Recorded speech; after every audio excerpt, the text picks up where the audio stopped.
بسم اللہ الرحمن الرحیم۔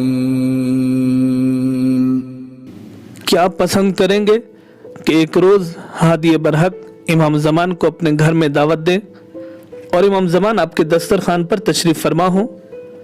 کیا آپ چاہیں گے کہ امام زمان کو کوئی تحفہ پیش کریں اور آن حضرت کے دل کو خوش کریں؟ اگر آپ کو پتہ چلے کہ امام زمان کسی مشکل میں گرفتار ہیں تو کیا آپ اس مشکل کو دور کرنے کے لیے ہر ممکن کوشش نہیں کریں گے؟ کیا آپ کا دل نہیں چاہتا کہ نجف اشرف میں مولا کائنات امیر المومنین علی علیہ السلام کی زیارت کو جائیں؟ یا کربلا میں امام حسین علیہ السلام کی زیارت کرنے کے خواہش مند نہیں ہیں آپ؟ کیا آپ نہیں چاہتے کہ کاظمین و سامرہ میں جائیں اور اپنے قلب و دل کو پاک کریں؟ کون سا ایسا شیعہ ہے جو یہ آرزو اپنے دل میں نہ رکھتا ہو؟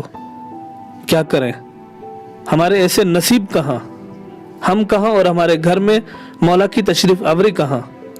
لیکن کیا آپ چاہتے ہیں کہ آپ کو وہ طریقہ بتاؤں جس سے آپ اپنی ان دلی خواہشات کو، دلی آرزوؤں کو پورا کر سکیں؟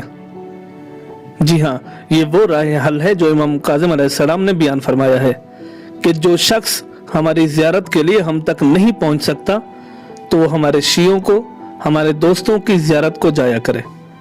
آپ کے زمانے کے امام غائب ہیں، افسوس کہ آپ انہیں نہیں دیکھ سکتے، کربلا و نجف بھی نہیں جا سکتے، لیکن اتنا تو کر سکتے ہیں کسی شیعہ مومن سے ملاقات کرنے کے لیے چلے جائیں جو عشق اہل بیت علیہ السلام رکھتا ہو۔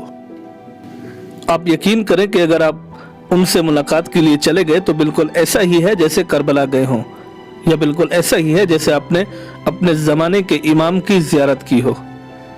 کہ آپ امام کاظم علیہ السلام کے باقی کلام کو سننا چاہیں گے کہ مولا فرماتے ہیں جو شخص ہم سے نیکی اور احسان کرنے کی طاقت نہیں رکھتا اسے چاہیے کہ ہمارے شیعوں کے ساتھ نیکی کرے۔ کیا آپ اپنے امام زمان کی خدمت نہیں کرنا چاہتے؟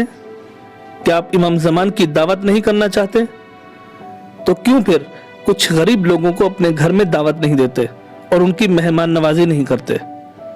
ہمارے معاشرے میں کتنے ہی ایسے مومن افراد ہیں جو قرض کے بوجھ تلے دبے ہوئے ہیں۔ آپ ان میں سے کسی ایک کو تلاش کریں اور ان کا قرض ادا کر دیں۔ کتنے ہی ایسے ہیں جو بے سر و سامانی کی حالت میں زندگی گزار رہے ہیں، اور کتنے ہی ایسے ہیں جو اپنی سفید پوشی، اپنی عزت نفس کو مجروح نہ کرنے کی وجہ سے کسی کے سامنے ہاتھ نہیں پھیلاتے۔ یقین رکھیں کہ آپ اپنے عمل سے امام زمانہ کے دل کو راضی کریں گے، اور اس طرح خدا بھی آپ سے راضی ہوگا اور آپ پر فخر و مباحت کرے گا انشاءاللہ۔